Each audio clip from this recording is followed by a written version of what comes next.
말씀은 누가복음 15장 1절에서 10절의 말씀입니다.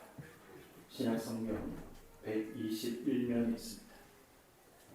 누가복음 15장 1절에서 10절의 말씀입니다. 신약성경 121면 함께 교독하시겠습니다. 모든 세리와 죄인들이 말씀을 들으러 가까이 나오니 바리새인과 서기관들이 수근거려 이르되 이 사람이 저희를 영접하고 음식을 같이 먹는구나 하더라. 예수께서 그들에게 이 비유로 이르시되 저희 중에 어떤 사람이 양 100마리가 있는데 그 중에 하나를 잃으면 99마리를 데리고 그 잃은 것을 찾아내기까지 찾아다니지 아니하겠느냐. 또 찾아낸 즉 즐거워 어깨에 메고 집에 와서 그 벗과 이웃을 불러 모으고 말하되 나와 함께 즐기자. 나의 100주량을 찾아내었노라 하니라. 내가 너에게 이르노니 이와 같이 죄인한 사람을 한 사람이 회개하면 하늘에서는 회개할 것 없는 의인 99으로 말미암아 기뻐하는 것보다 더하리라. 어떤 여자가 10가지가 있는데 하나를 잃으면 등불을 켜고 집을 부수며 찾아내기까지 부지런히 찾지 아니하겠느냐. 또 찾아낸 즉 벗과 이웃을 불러 모으고 말하되 나와 함께 즐기자. 이는 드라크마를 찾아내었노라 하리라. 내가 너희에게 이르노니 이와 같이 죄인 한 사람이 회개하면 하나님의 사자들 앞에 기쁨이 되느니라. 아멘. 우리 누가복음 15장은 우리가 익히 잘 알고 있는 예수님의 세 가지 비유에 대해서 기록을 하고 있습니다. 이 비유의 특징, 공통점이 있죠.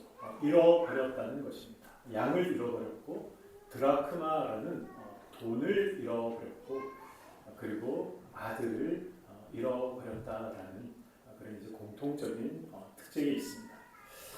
예수님께서 왜 이 세 가지 비유를 말씀을 하셨습니까? 예수님이 바로 이 죄인들과 세리와 식사를 하셨기 때문에 그렇습니다. 예수님이 세리와 죄인들 이들과 식사하는 모습을 보고 바리새인들 그리고 또 서기관들이 예수님을 비방하고 비난하기 시작했습니다. 세리는 당시 유대인들에게 어떤 존재였습니까?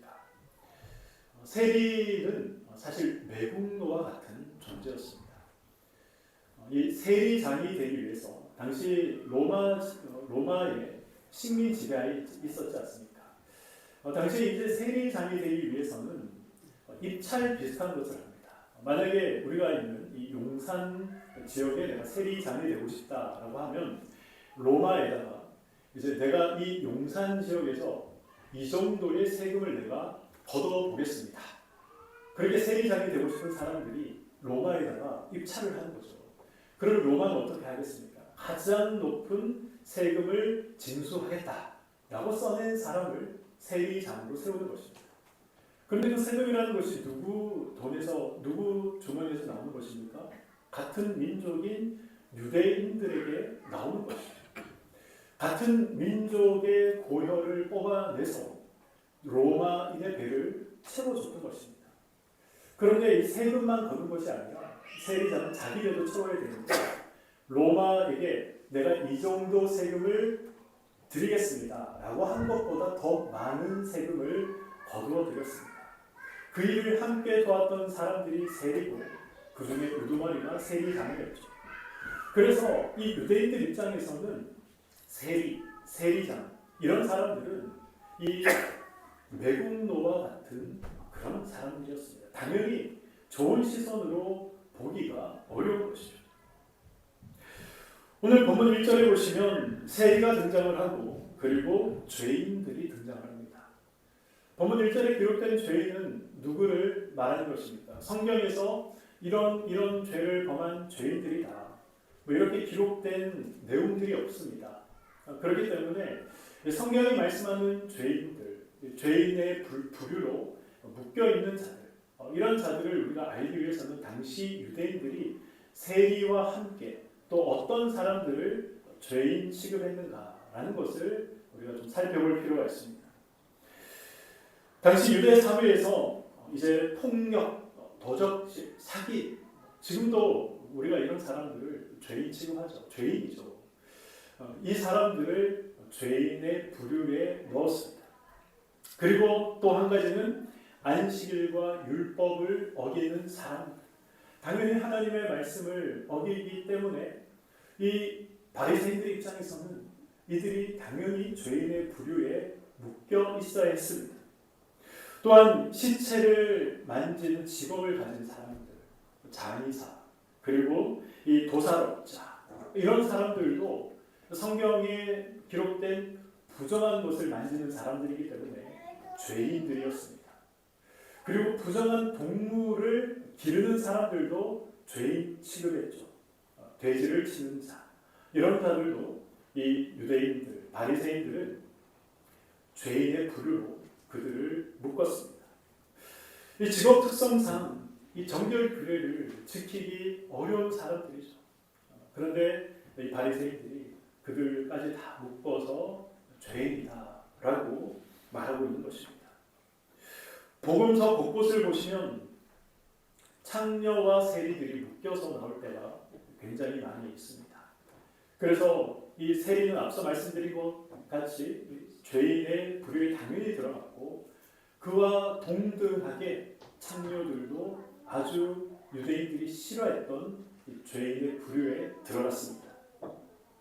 예수님은 바로 이들 전과자들, 범법자들, 부정한 자들, 율법을 어기는 사람들, 그리고 매춘부들과 함께 식사를 하셨던 것이죠. 제가 만약 몸을 파는 여자들과 함께 식사를 하고 있다. 그런데 여러분들이 그 모습을 보셨다. 저를 고운 시선으로 보시겠습니까? 제가 이 매국노와 같은 그런 사람과 함께 식사를 하고 있다. 그런데 여러분들이 그 모습을 보면서 저를 고운 시선으로 보실 수 있겠습니까? 결코 그렇지 않죠.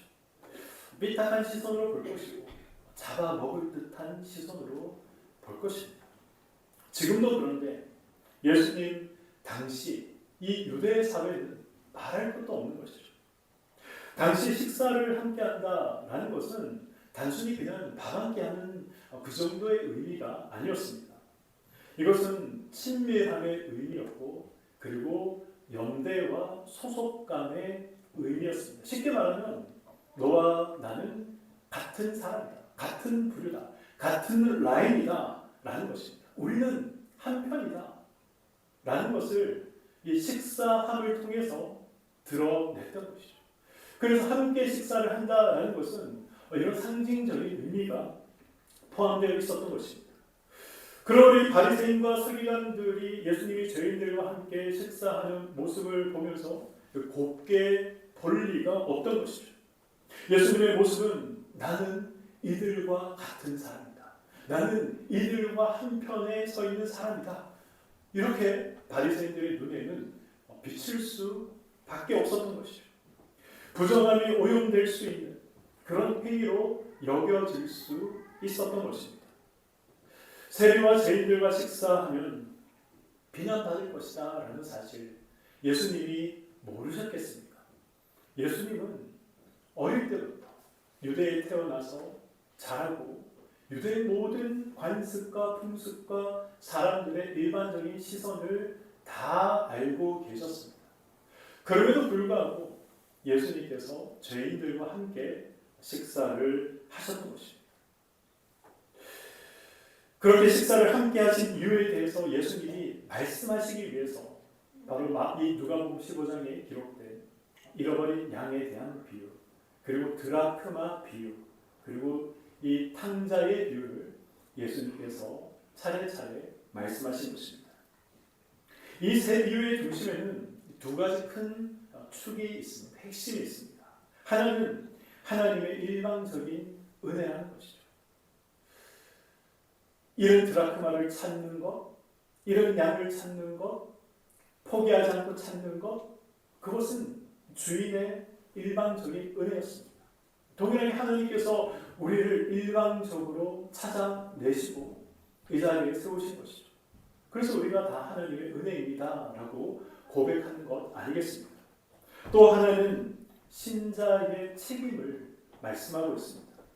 은혜에 입은 자답게 은혜의 사람으로 살아가야 할 책임이 있다. 그래서 이 은혜와 책임은 뗄래야 뗄 수 없는 성도가 가져야 하는 정체성으로 우리들은 인식하고 그리고 오늘 말씀을 통해서 그래서 우리가 어떤 마음을 가지고 살아가야 하는가 이것을 말씀을 통해 함께 살펴보고자 합니다. 예수님은 이른 양 비유를 통해서 신자의 정체성을 말씀하시는데 어떻게 말씀하십니까? 먼저 찾아진 자라고 말씀하고 계십니다. 양 한 마리가 길을 잃었습니다. 아마 여러 설교들을 통해서 또 신앙 서적들을 통해서 이 양이 시력이 나쁘다는 것을 여러분들도 잘 알고 계실 것입니다.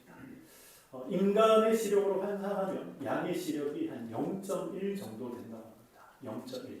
그러니까 눈앞에 와야 무엇인지 뚜렷하게 구별할 수 있는 것이죠. 그렇지 않고서는 그것이 물인지 불인지 구별하지 못하는 것입니다. 그래서 이 길을 잃은 양, 이 길을 잃은 양은 스스로 주인에게 돌아갈 수가 없습니다. 길을 찾을 수가 없는 것이죠. 그래서 목자가 어떻게 합니까? 그 잃어버린 양 한 마리를 찾기 위해서 찾아 나서게 되는 것입니다. 그리고 찾을 때까지 목자는 포기하지 않았습니다. 하나님의 은혜가 그렇습니다. 내가 하나님을 찾기 전에 내가 죄인이라는 사실을 깨닫기도 전에 내가 회개를 결심하기도 전에 하나님께서 우리를 찾아 부르신 것 아니겠습니까? 그래서 우리가 그 은혜 때문에 이 자리에 앉아 있는 것이고 하나님 앞에 예배 드리고 있는 것이죠. 때로는 사랑하는 아내를 통해서 남편을 통해서 하나님께서 이 은혜를 깨닫게 하실 때가 있습니다. 때로는 자녀를 통해서 사람들을 통해서 때로는 가정의 일들과 또 위기와 어려움들을 통해서 하나님께서 우리를 찾아내시고 부르실 때도 있는 것입니다. 우리가 하나님을 먼저 찾는 자가 결코 아닙니다. 우리는 그럴 수 없는 존재죠. 하나님께 먼저 찾으심을 받은 자가 바로 저와 여러분들입니다. 이것이 우리가 잊지 말아야 하는 정체성의 출발점, 은혜의 출발점이 되는 것입니다. 이 사실을 아는 것이 은혜를 아는 것이고 이 사실을 알고 이 사실 안에 거하는 것이 우리가 겸손하게 하나님을 끝까지 믿고 따를 수 있는 유일한 방법인 것입니다.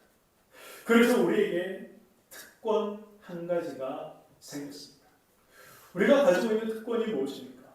하나님의 음성을 들을 수 있는 특권, 하나님을 쫓을 수 있는 특권, 그것이 우리에게 있는 것이죠. 앞서 말씀드렸듯이 예수님이 이 비유를 말씀하신 이유는 죄인과 함께 식사하시는 모습, 그것을 보고 바리새인들과 죄인 이 서기관들이 예수님을 향해서 비난하고 비방을 했기 때문에 그렇습니다. 예수님은 그들에게 지금 이렇게 말씀하시는 것이죠. 너희들은 왜 잃어버린 자들을 찾아 나서지 않느냐? 하나님의 백성이라고 스스로 이야기하면서 너희들은 왜 이런 자를 보면서 애통해하지 않느냐? 그렇게 예수님이 지금 말씀하고 계신 것입니다. 예수님의 말씀 속에 드러나는 것이 무엇입니까? 은혜 입은 자의 책임. 은혜 입은 자. 은혜로 끝나는 것이 아니라 은혜를 입었다면 은혜 입은 자가 반드시 가져야 되는 책임이 있다는 것입니다. 우리는 나 구원받았으니 됐다 이렇게 생각할 수도 있지만 그러나 그것은 은혜 입은 자가 마땅히 생각해야 할 생각이 아니다라는 것입니다. 이제 길 잃은 영혼을 향해서 먼저 다가갈 수 있는 사람이 사실 우리는 모두가 되었습니다. 예전에는 내 삶 하나 추스르기 벅찼지만 그러나 우리는 지금 어떻습니까?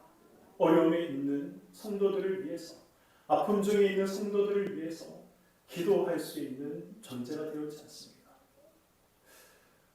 다른 사람을 위해서 기도할 수 있는 존재가 되었다라는 것은 굉장히 큰 특권이고 은혜인 것이죠. 그리고 그것은 우리에게 이 책임이기도 합니다. 이것이 우리에게 부여된 책임이고, 그리고 우리만, 하나님께 부름을 받은 우리만이 이 특권을 누릴 수 있는 것입니다. 지난주에 얼마나 추웠습니까? 그런 추위 속에서도 우리 전도부원들이 언볼을 비벼가며, 언손을 비벼가며 열심히 전도를 했습니다. 그런 전도 모습을 보시고 어느 집사님이 저한테 그런 말씀을 하시더라고요. 아니, 이렇게 나이가 많으신 권사님들도 이 추위 속에서 전도하시는데 전도 함께하지 못하는 저의 모습이 참 부끄럽습니다. 그런 고백을 하시더라고요.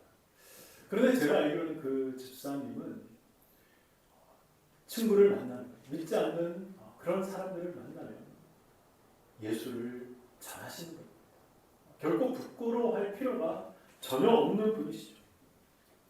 그렇지만 부끄럽다, 그렇게 생각을 하신 것입니다. 그것이 은혜 받은 자가 생각해야 할 마땅한 생각인 것이죠. 그것이 은혜 받은 자의 책임을 아는 것입니다. 나도 함께 해야 할 이 당연한 복음 전함의 자리, 그 책임의 자리이지만 함께 하지 못하기 때문에 부끄러워하기도 하고, 함께 하지 못하기 때문에 식사를 대접하는 분들도 많이 계십니다. 근데 오늘 공사 현장에서 일하시는 분들을 우리가 대접할 의무는 사실 조금도 없습니다. 그분들이 제공하는 노동에 대한 합당한 대가를 교회가 지불하고 있지 않습니다. 그럼에도 카드를 주시면서 일하시는 분들 따뜻한 밥 한 끼 대접해 주십시오, 그렇게 말씀하시는 분들이 계십니다. 따뜻한 커피를 챙겨주시는 분들도 계시고, 이 간식을 바리바리 싸워서 그 일하시는 분들을 대접하시는 분들도 계십니다. 왜 그렇게 하겠습니까? 은혜를 알기 때문에 그런 것이죠. 다른 것도 아니고 여기가 교회인데 공사하면서 그리스도의 향기가 전해져야 하지 않겠습니까? 그리스도의 향기가 느껴져야 하지 않겠습니까? 길 잃은 영혼들이 목자의 음성 듣기 원해서 그렇게 하시는 것입니다.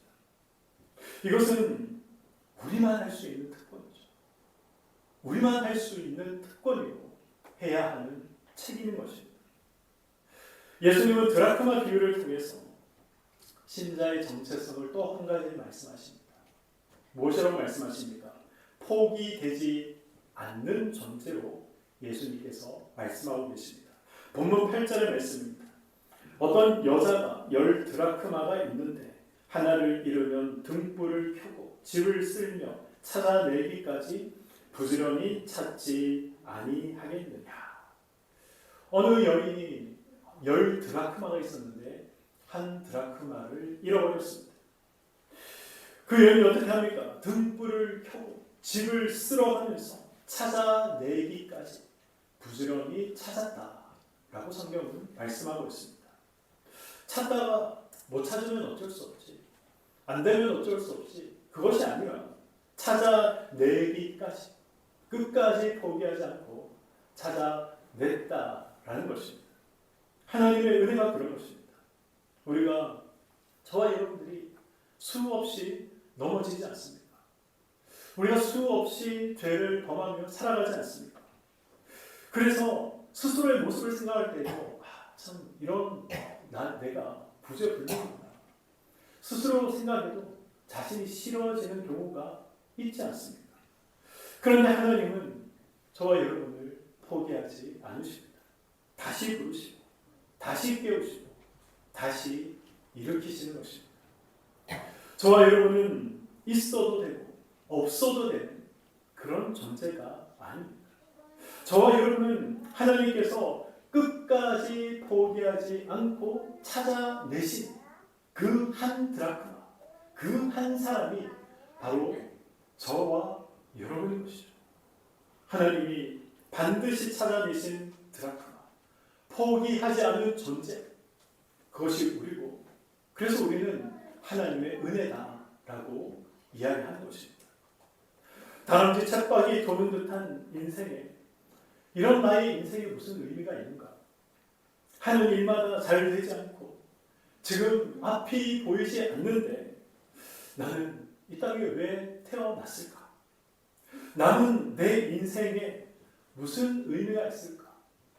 우리가 하는 일이 잘 되지 않고 앞이 잘 보이지 않고 어려움 속에 있으면 종종 이런 생각을 할 때가 있지 않습니까? 그러나 때마다 우리가 기억해야 할 것은 하나님께서 나를 포기하지 않고 찾아내신 존재라는 것입니다. 포기되지 않는 존재가 바로 나다라는 이 생각을 우리가 잊지 말아야 하는 것입니다. 이 은혜는 서로를 향한 책임도 요구하고 있습니다. 서로를 향한 시선을 바꿀 것을 요구하고 있는 것이죠. 우리는 교회 안에서 혹은 가정 속에서도 사랑한다고 말하지만 자녀와 부모를 향해서 우리가 가볍게 판단하고 쉽게 우리가 생각하고 낙인 찍어버릴 때가 저와 여러분에게 얼마나 많이 있습니까? 그리고 생각합니다. 저 사람은 아픈 손가락이야. 저 사람은 걸림돌이야. 그렇게 생각할 때가 있습니다. 맞을 수도 있습니다. 아픈 손가락일 수도 있고 걸림돌일 수도 있습니다. 그러나 그때 우리가 들어야 할 음성은 무엇입니까? 나는 그 사람 하나를 위해서 등불을 켜고 집을 쓸어내며 찾기까지 하였다. 라는 이 예수님의 음성을 우리가 들어야 하는 것입니다. 내가 하나님께 소중할 뿐만 아니라 내 옆에 있는 사람도 하나님께서 등불을 켜고 집을 쓸어내며 부지런히 찾기까지 하신 그런 존재, 포기하지 않고 찾아내신 존재가 내 옆에 있는 사람이다 라는 생각이 우리에게 있어야 하는 것이죠. 이 사실을 아는 사람에게는 새로운 책임이 생깁니다. 어떤 책임이 생깁니까? 사람을 함부로 대하지 않아야 할 책임이 생기는 것입니다. 교회를 떠나는 중요한 이유가 무엇입니까? 교회를 떠나는 중요한 이유 중에 하나는 나를 무시하는 말, 나를 무시하는 행동 때문에 교회를 떠나는 것이죠. 배우지 못함을 무시합니다. 가지지 못함을 무시합니다. 강한 자에게는 약하고 약한 자에게는 강한 이 비겁한 세상의 태도가 여기에 다 딸려 있는 것이죠. 그래서 상처받아서 교회를 떠나고 때로는 아예 하나님을 떠나버리는 경우도 있습니다. 보잘것없어 보이는 그런 사람도 하나님이 끝까지 부지런히 찾아내신 사람이다. 이 생각이, 이 마음이, 이 태도가 우리에게 있어야 합니다. 이 생각이 있어야 우리가 상대방을 존귀하게 여길 수 있고 존중히 여길 수 있는 것입니다.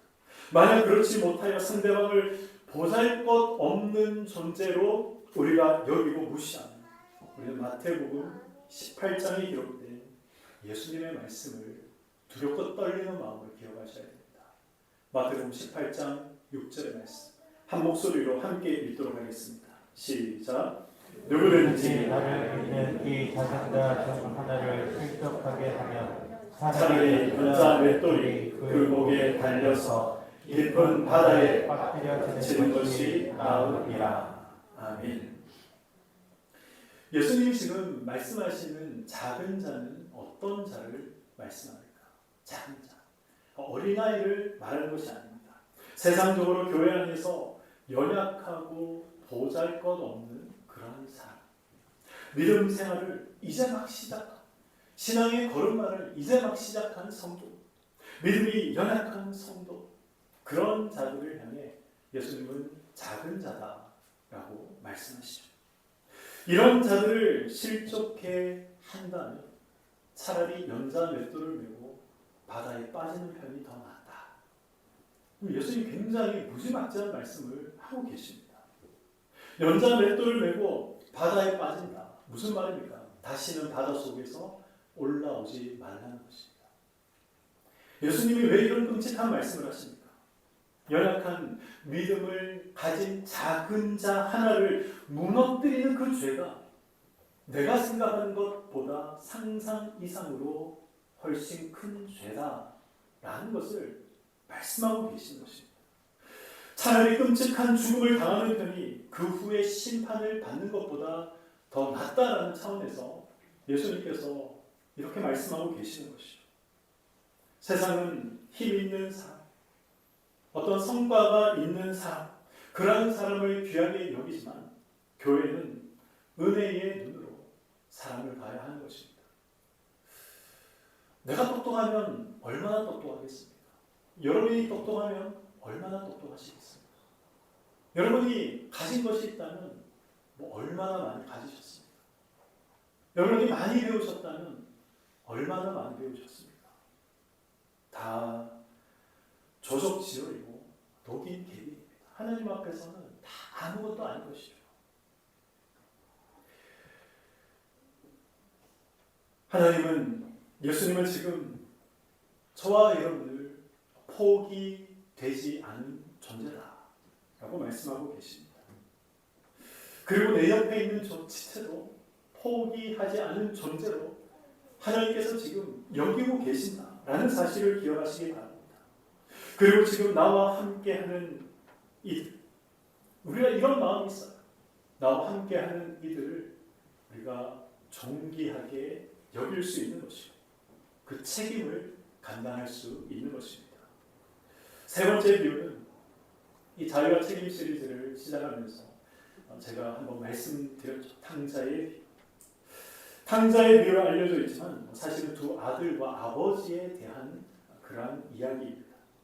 둘째 아들이 자신의 몫을 아버지에게 미리 달라라고 합니다. 아버지가 살아있을 때 유산을 요구하는 것은 어떤 의미가 있다고 말씀드렸습니까?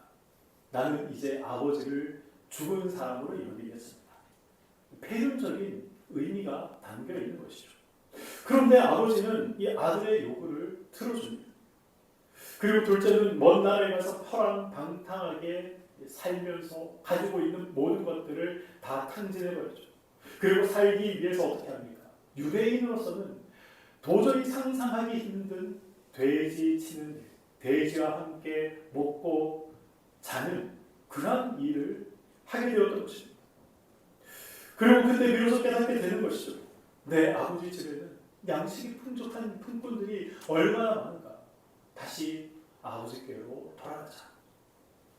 아버지께 돌아갈 것을 결심하고 돌아갑니다. 아버지는 아들을 기다리고 있었죠.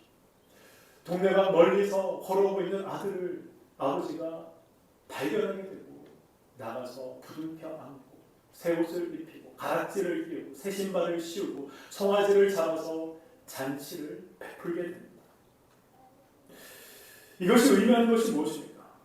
이것이 의미하는 것은 저와 여러분이 언제든지 돌아갈 집이 있다는 것입니다. 죄와 실패에서 우리가 일어설 수 있고 돌아설 수 있는 아버지가 있다라는 사실을 말씀하고 있는 것이죠.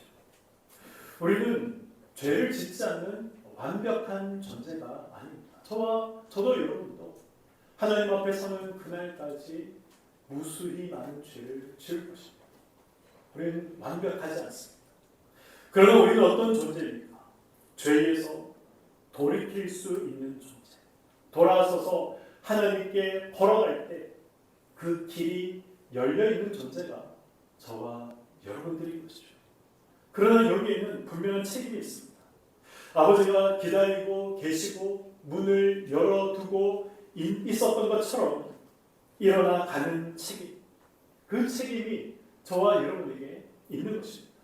죄에서 돌이키는 책임, 냉담한 마음에서 일어나는 책임, 하나님보다 더 사랑하는 것들을 버려야 하는 책임, 이러한 책임이 우리에게 있는 것입니다. 큰아들도 한번 생각해 보시기 바랍니다. 큰아들은 집에서 아버지의 말씀에 순종해서 열심히 일했습니다. 그러나 동생이 돌아왔을 때 아버지를 향해서 동생을 향해서 불평과 불만을 쏟아내지 않습니까? 아니 아버지, 저는 아버지의 말씀을 따라 열심히 일했는데 그때 제 친구들과 함께 먹고 마시며 놀라라고 그렇게 말씀 한번 하지 않은, 염소 한 마리 주지 않은, 아니 창녀들과 아버지의 유산을 다 탕진해버린 저 녀석을 위해서는 왜 송아지를 잡아서 잔치를 열어주십니까? 이것이 큰아들의 불만이었고 불평이었습니다. 이 큰아들의 마음속에 무엇이 있었습니까? 비교의식이 있었고 공로의식이 가득했던 것이죠. 내가 이만큼 했는데 왜 나에게는 아무것도 주지 않는가? 나는 성실하게 살았는데 엉망으로 산 동생에게 왜 이렇게 잘 대해주는가? 이 생각이 이 큰아들을 사로잡고 있었던 것입니다. 아버지가 맞이에게 어떤 말을 합니까? 31절 말씀입니다. 아버지가 이르되 예 너는 항상 나와 함께 있으니 내 것이 다 내 것이오되. 이 31절 말씀이 무엇을 의미합니까? 굉장히 중요한 말씀입니다. 이 15장 전체의 핵심이 되는 말씀이 31절 말씀입니다. 무엇입니까? 아들의 지위, 아들의 신분에 대해서 말씀하고 있는 것이죠. 아들의 지위와 신분은 항상 아버지와 함께 있는 사람이었습니다. 아버지의 모든 것이 자기의 소유가 소유였고 자기에게로 열려 있었습니다. 그러나 큰아들은 아버지와 함께 살면서도 이러한 사실을 몰랐고 이러한 사실, 이러한 은혜를 누리지 못하며 살았던 것이죠. 이유가 무엇입니까? 자기가 누군지 몰랐기 때문에 그렇습니다. 자신의 정체성을 몰랐기 때문에 그런 것이죠. 그래서 이 공로의 정체성에 갇혀서 은혜 입은 자가 아니라 이 공로의 정체성에 갇혀서 이 첫째 아들이 살아갔던 것입니다. 이미 아버지의 아들이었고 모든 것이 아버지 자신의 것이었지만 자신을 마치 품꾼처럼 여겼습니다. 그래서 동생이 돌아온 것을 축복하고 기뻐할 마음의 여유가 그에게는 없었던 것이죠. 아버지의 기쁨에 동참할 만한 마음이 그리고 그런 시야가 이 첫째 아들에게는 없었던 것입니다.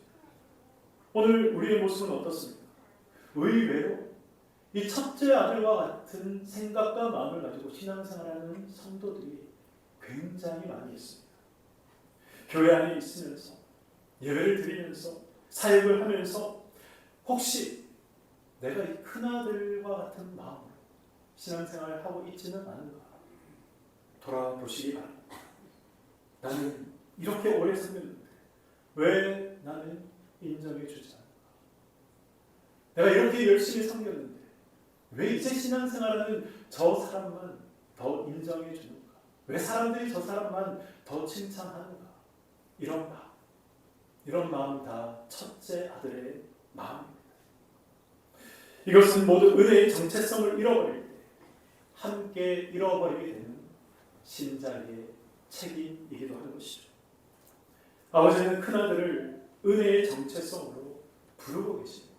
이 은혜의 정체성 안에 들어가라 라고 말하고 있는 것이죠.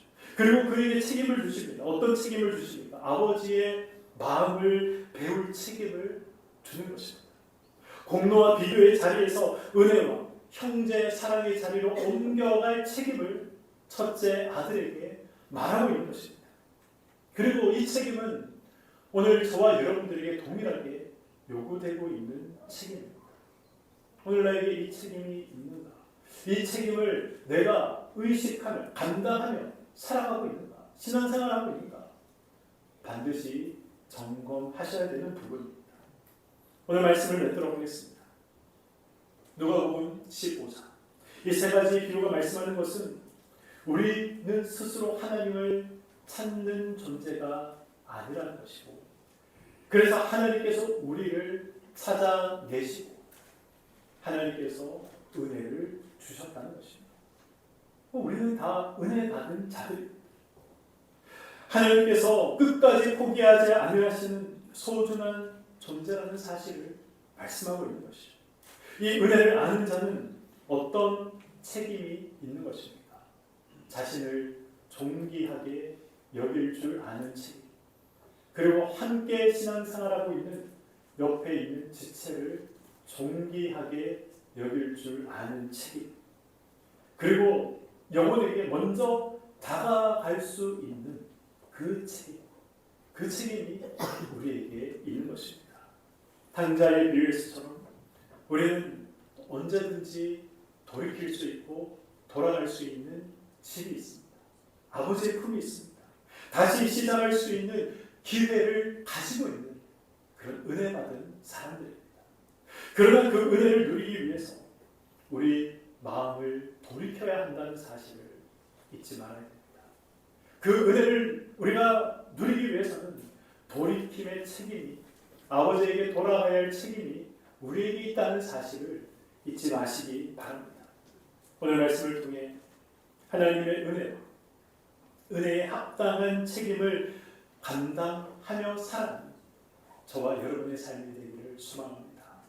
우리 모두 은혜의 사람, 그리고 이 책임의 사람으로서 하나님과 이웃 앞에서 또 서로가 서로에게 아름다운 은혜의 열매, 성도가 합당히 맺어야 할 열매, 그 열매를 맺으며 살아가시는 우리 성도님들이 되시기를 주님의 이름으로 간절히 축원드립니다.